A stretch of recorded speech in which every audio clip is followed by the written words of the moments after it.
Hi guys, welcome to my mini vlog. ಇವತ್ತೇನು vlog ಅಂದರೆ ಬೆಂಡೆಕಾಯಿ ಪಲ್ಯ. ಬೆಂಡೆಕಾಯಿನೆಲ್ಲ ಸಣ್ಣ ಸಣ್ಣದಾಗಿ ಕಟ್ ಮಾಡಿಕೊಂಡು ಅದನ್ನು ಎಣ್ಣೆಲಿ ಹಾಕಿ ಹುರ್ಕೊಳ್ಳಿ. ಸ್ವಲ್ಪ 10 ಮಿನಿಟ್ಸ್ ಹುರ್ಕೊಳ್ಳಿ. ಅದಾದಮೇಲೆ ಒಗ್ಗರಣೆಗೆ ಎಣ್ಣೆ, ಸಾಸಿವೆ, ಬೆಳ್ಳುಳ್ಳಿ ಹಾಕಿ ಹುರಿದಾದ್ಮೇಲೆ ಈರುಳ್ಳಿ ಹಾಕಾದ್ಮೇಲೆ ತಿರ್ಗಾ ಕರ್ಬೇವು ಸೊಪ್ಪು ಹಾಕಿ ಹುರಿದಾದ್ಮೇಲೆ ಟೊಮೆಟೊ ಹಾಕ್ಕೊಳ್ಳಿ. ಟೊಮೆಟೊ ಹಾಕಿ ಚೆನ್ನಾಗಿ ಅದು ಸ್ಮ್ಯಾಶ್ ಆಗೋ ಗಂಟನೂ ಹುರ್ಕೋಬೇಕು ನೀವು. ಆಮೇಲೆ ಸ್ವಲ್ಪ ಸಾಲ್ಟ್ ಹಾಕ್ಕೊಂಡು ಹುರ್ಕೊಳ್ಳಿ. ಆಮೇಲೆ ಇದಕ್ಕೆ ಮಸಾಲ ಅರಿಶಿನ, ಗರಂ ಮಸಾಲ ಮತ್ತು ಸಾಂಬಾರು ಪುಡಿ ಮತ್ತು ಧನಿಯಾ ಪುಡಿ ಹಾಕಿ ಅದಾದಮೇಲೆ ಅದನ್ನು ಚೆನ್ನಾಗಿ ಮಿಕ್ಸ್ ಮಾಡ್ಕೊಳ್ಳಿ. ಮಿಕ್ಸ್ ಆಗಾದ್ಮೇಲೆ ಸ್ವಲ್ಪ ರುಚಿಗೆ ತಕ್ಕಷ್ಟು ಉಪ್ಪು ಹಾಕ್ಕೊಳ್ಳಿ.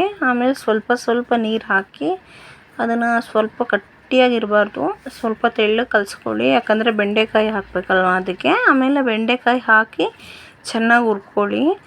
ಅದು ಒಂದು 10 ಮಿನಿಟ್ಸಲ್ಲೆಲ್ಲ ಕುಕ್ಕಾಗಿ ಹೋಗುತ್ತೆ ಬೆಂಡೆಕಾಯಿ. ಅದನ್ನು ಚೆನ್ನಾಗಿ ಉರಿತಾನೆ ಇರಿ, ತಳ ಹಿಡಿದ್ಬಿಡುತ್ತೆ. ಇಲ್ಲಾಂದರೆ ಚೆನ್ನಾಗಿ ಹುರಿದಾದ್ಮೇಲೆ ಒಂದು ಸ್ವಲ್ಪ ಕ್ಲೋಸ್ ಮಾಡಿಟ್ರೆ ನೋಡಿ ಈ ಥರ ಆಗಿದೆ. ಇವಾಗ ಇದನ್ನು ಚೆನ್ನಾಗಿ ಮಿಕ್ಸ್ ಮಾಡಿ ಒಂದು ಪ್ಲೇಟಲ್ಲಿ ಹಾಕ್ಕೊಂಡು ಸರ್ವ್ ಮಾಡಿಕೊಂಡು ಕ್ರಿಸ್ಪಿಯಾಗಿರೋ ಬೆಂಡೆಕಾಯಿ ಪಲ್ಯ ತಿಂದ್ರಿ, ಚೆನ್ನಾಗಿರುತ್ತೆ. ನೀವು ಮನೇಲಿ ಒಂದು ಸಲ ಟ್ರೈ ಮಾಡಿಬಿಟ್ಟು ಕಮೆಂಟ್ ಮಾಡಿ ಹೇಗಿತ್ತು ಅಂತ. ಹಾಗೆ ನಮ್ಮ ವಿಡಿಯೋನ ಹೀಗೆ ನೋಡ್ತಾ ಇರಿ.